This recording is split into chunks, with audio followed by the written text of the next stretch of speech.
जी बिस्मिल्लाहिर्रहमानिर्रहीम अस्सलाम वालेकुम रहमतुल्लाह। मैं हूँ आपका मेज़बान फजल दादवान। आप देख रहे हैं अपना YouTube channel voice of truth और फेसबुक पेज। अगर अभी तक आपने चैनल को सब्सक्राइब नहीं किया तो चैनल को सब्सक्राइब कर लें ताकि मेरा और आपका ये ताल्लुक़ कायम रह सके। तो चलते हैं आज की बड़ी बिग डेवलपमेंट, जो बड़ी आज एक पेशरफ्त हुई है उसकी तरफ। मियाँ मोहम्मद नवाज़ शरीफ साहब की राहदारी ज़मानत जो है वो हो चुकी है मंजूर। जी, मियाँ मोहम्मद नवाज़ शरीफ साहब की राहदारी ज़मानत जो है वो अदालत ने मंजूर कर ली है। इस्लामाबाद हाई कोर्ट ने ये ज़मानत दी है नवाज़ शरीफ साहब को कि 24 अक्टूबर तक नवाज़ शरीफ साहब को गिरफ़्तार नहीं किया जाएगा। ये हिफाजती ज़मानत उनको मिली है, 24 अक्टूबर तक उनको गिरफ़्तार नहीं किया जाएगा। और 21 अक्टूबर को वो पाकिस्तान आ रहे हैं और मीनार पाकिस्तान पे उन्होंने जलसा करना है। तो इस वजह से उनको 24 अक्टूबर तक की राहदारी ज़मानत मिल गई है। 24 अक्टूबर तक अब नवाज़ शरीफ साहब को गिरफ़्तार नहीं किया जा सकेगा और उन्होंने बोला है कि 24 को वो अदालत के सामने अपने आप को सरेंडर कर देंगे लाके। जी, अब हम बात करेंगे इस पे कि क्या ये ज़मानत हो सकती थी, ये राहदारी ज़मानत किस सूरत में होती है, क्या ये नवाज़ शरीफ साहब को मिल सकती थी या नहीं मिल सकती थी।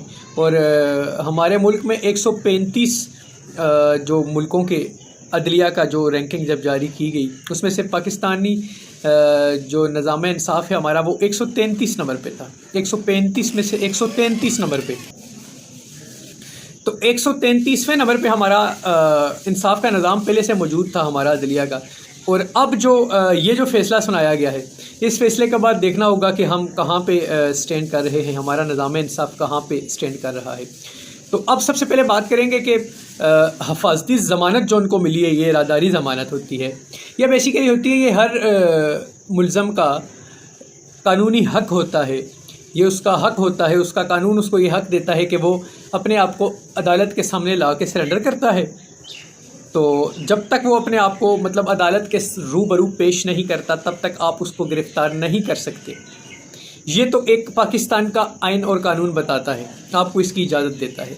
लेकिन अब यहाँ पे देखने वाली चीज़ क्या है, ये तो आपका आइन और कानून आपको इस चीज़ की इजाज़त देता है कि अगर आपकी राहदारी ज़मानत मंजूर हो जाए तो एक जो मुल्ज़म होता है वो जब तक अदालत में सरेंडर नहीं करता, जो उसने मतलब डेट मांग रहा होता है, मोहलत मांग रहा होता है अदालत से, तब तक आप उसको गिरफ़्तार नहीं कर सकते।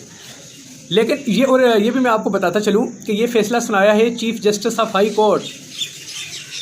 Chief justice of high court साहब ने ये फ़ैसला सुनाया है।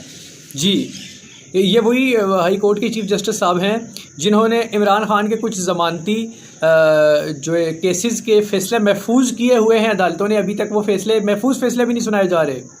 और कुछ तो खैर उनके आज जब ये नवाज़ शरीफ साहब की ये अपील दायर हुई तो ये उसके 15 मिनट के बाद इसको नंबर लगा दिया गया, सुनवाई के लिए इसको सिलेक्ट कर लिया गया और उसके बाद फिर इसके ऊपर सुनवाई हो गई और फिर उसका फ़ैसला भी सुना दिया गया। जी, और इमरान ख़ान साहब के कुछ केसेस आज जो थे उनको डीलिस्ट कर दिया गया, उनको डीलिस्ट कर दिया गया है।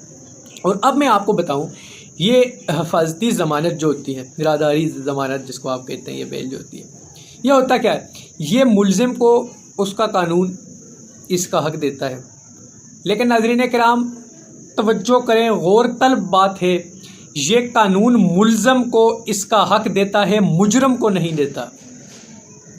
मुल्ज़म वो होता है जिस पे इल्ज़ाम होता है, जिस पे इल्ज़ाम होता है उसको कानून इस चीज़ का हक़ देता है कि वो अदालत में अपने आप को सरेंडर करे, अदालत के रूबरू पेश करे अपने आप को, फिर वहाँ पे केस की सुनवाई होती है, फिर जो अदालत फ़ैसला करती है तो वो फ़ैसला माना जाता है, वो होता है मुल्ज़म। और जब अदालत फ़ैसला कर देती है, कोई फ़ैसला सुना देती है, उसको सज़ा हो जाती है, फिर वो मुल्ज़म नहीं मुजरम होता है। अब उनका जो बयानिया है, उनको किस खाते में सज़ा सुनाएगी, क्या हुआ, जो हुआ, जहाँ पे वो रह रहे हैं एवन फील्ड में, उसकी जहाँ पे वो जो उनकी रिहाइश है, उनके अपने जो फ्लैट हैं, उनकी रसीदें उनके पास नहीं है। कह रहे हैं दादा ने बना के दिया था, बच्चे कह रहे हैं दादा ने दिया था, अब्बा कह रहे हैं बच्चों का है, वो मतलब अपने उनके बयान कोई भी नहीं मिल रहा। वो चलो उस मामले को साइड पे छोड़ दें।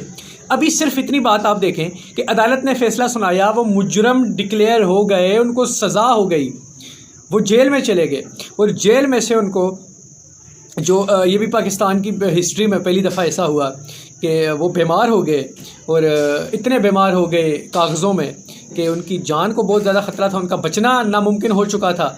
और जब उनको, तो आपको किस सूरत में, आपको कैसे राहदारी ज़मानत मिल सकती है जब आप मुजरम हैं?